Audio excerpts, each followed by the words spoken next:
প্রিয় বন্ধুরা, তোমরা সবাই কেমন আছো? আশা করি ভালো আছো। আজও চলে এসেছি এক নতুন ভিডিও নিয়ে। আজকের বিষয় হলো কুচে মুরগি বারবার ডিম থেকে উঠে পড়ার কারণ কি।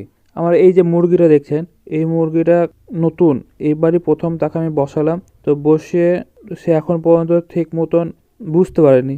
নতুন তো, তার জন্য একটু অভিজ্ঞতা কম, তার জন্য ও দিনে দুবার করে বেরোচ্ছে। তো দুবার করে বেরোলেও কোনো অসুবিধা নেই, ডিম কিন্তু তা বেশ ভালোই দিচ্ছে। জায়গা পরিবর্তন, নতুন মুরগি যদি আপনি কুচে বসান, সেই মুরগি যেখানে ডিম দেয় সেখানে কুচে বসানোর সব থেকে ভালো। এর আপনি যদি ভাবেন অন্য জায়গায় তুলে নিয়ে যে বসাবো, সেটাও হবে, কিন্তু সেই নতুন মুরগির ক্ষেত্রে বা অনেক মুরগির ক্ষেত্রে এই জিনিসটা হয়। দেখেছি আমি যে মুরগিরা ওখানে বসতে চায় না এবং লাফালাফি করে ডিম ভেঙে ফেলে, ডিমে ঠিক মতন তা দেয় না, বাচ্চা ডিমের ভিতরে মারা যায়, ডিম খোলা হয়ে যায়। ওর জন্য আমি এই মুরগিটাকে যেখানে ডিম দিত সেই জায়গাতেই ওকে আমি বসিয়ে দিয়েছি। তার চারিদিকটা একটু বালতি বা আশপাশে জায়গাটা একটু ঘিরে দিয়েছি, যাতে অন্য মুরগি যাতে ওকে অ্যাটাক না করতে পারে।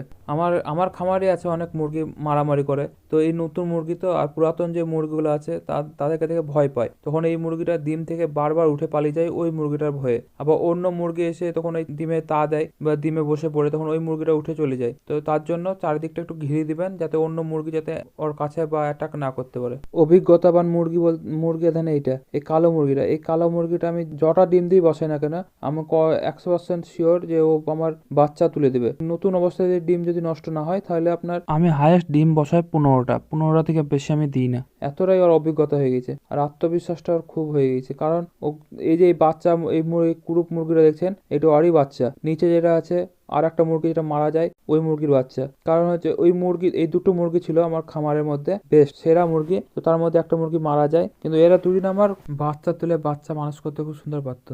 নতুন মুরগি কোনোদিনও প্রথমে কুচে বসাবেন না। প্রথমবার যদি কোনো মুরগি কুচে বসে নতুন, সেই মুরগিটাকে প্রথমবার কুচে বসাবেন না। দ্বিতীয়বার তৃতীয়বার থেকে আপনি বসাতে পারেন, কেন তার আস্তে আস্তে তার একটা ডিমের প্রতি আগ্রহী বাড়বে। আর নতুন মুরগি বসালে কি হবে, সে ডিম তা দিতে ঠিক পারবে না এবং ডিম ফুটাতেও পারবে না, এবং বাচ্চা ডিমের ভিতরেই মারা যাবে, এবং বেশিরভাগ ডিমই নষ্ট হয়ে যাবে। খামার করতে গেলে আপনাকে সবারই প্রথমে লক্ষ্য রাখতে হবে, আপনার দেখতে হবে কোন মুরগিতে অভিজ্ঞতা বেশি, কোন মুরগিটা ভালো ডিম তা দিতে পারে, বাচ্চা ফোটাতে পারে। ওই মুরগিটাকে আপনি চিহ্নিত করে তাকে আপনি ডিম ফুটান। আপনি সেই ডিম ফুটে সেই বাচ্চা তুলেন, আপনি একটা সাকসেস বা সফলতা পাবেন। সকল সময় নতুন মুরগিরও দোষ থাকে না। যে বাড়ি থেকে ডিমটা কিনছেন, সেই বাড়ির ডিমটাকে যাচাই করে নেবেন, চেক করে নেবেন। এবার আপনারা ভাবছেন মুরগি বা কুচ্ছে মুরগি বারবার উঠে যায় কেন, এই ডিম ঘোলা থাকলেও সেই মুরগি বসতে চায় না। ডিম দেখবেন ওরা বুঝতে পারে, ডিমটাকে ওরা ফাটিয়ে ফেলবে বা ডিম খেয়ে ফেলবে, ডিমে তা দিবে না, বারবার উঠে পড়বে। এইগুলা দেখলে আপনারা ভাববেন যে সেটা ডিমের দোষ, মুরগির দোষ নেই। আমারও কিছু অভিজ্ঞতা মুরগি আছে, সেই মুরগিগুলোকে আমি হাঁসের ডিম ফুটাবো তাই ভাবছি। আমাদের এখানে হাঁসের ডিমটা নেই, আমাকে ডিম আনতে হবে একটু বাইরে থেকে।